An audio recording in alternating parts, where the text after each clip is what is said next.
kintu uri ku Mimi nta kintu uri ku nta kintu abantu bavuga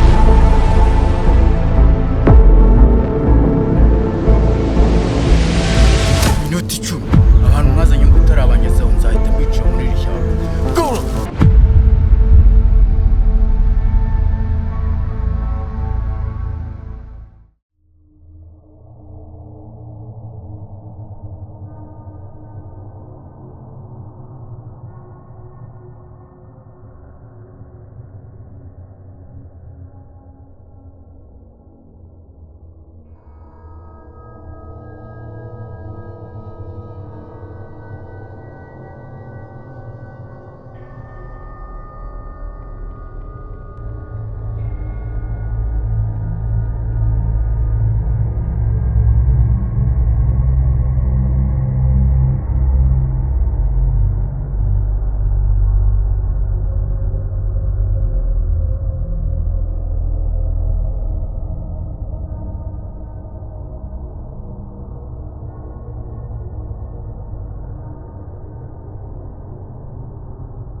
Ndakeka ishyamba twarigezemo cyo gukora nizeye ko mukizi ni ukuvuga ngo icyo nshaka ni ikarita nk'iyi nta muntu n'umwe mwemereye gutabara yaba ari uwakomeretse aba ari uwagize ikibazo runaka yewe n'umwana wanjye mumwihorere ndabizi ko yaburiyemo hano muri iri shyamba ikarita nk'iyi niyo nshaka yinzanire muri kumva bishatse kuvuga ko nta wundi muntu twemerewe kuzana uretse ikarita yonyine nibyo nta bindi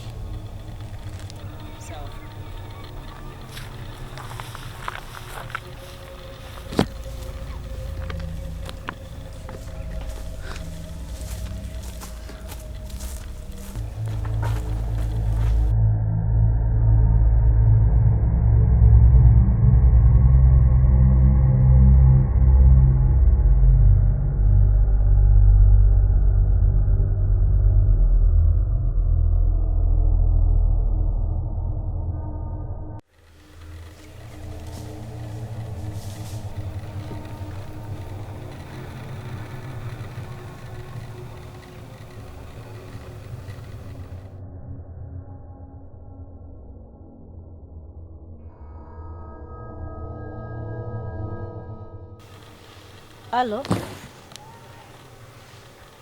hari umuntu mbonye udasanzwe njye ndabona bigiye kuba ngombwa akazi nkikorera okay ndaje nkikorera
urashaka iki?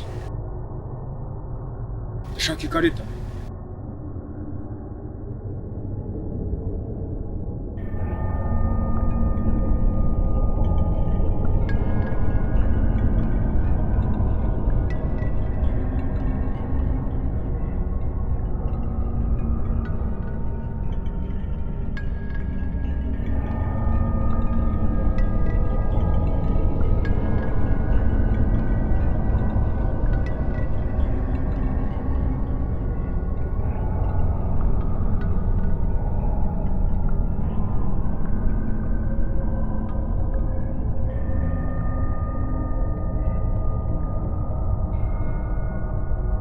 Mani bite Mwana nibeshe kuri Babylon. karita wayibonye se Uhapi ntabwo ndayibona ko nibeshe. None se- Nayobye.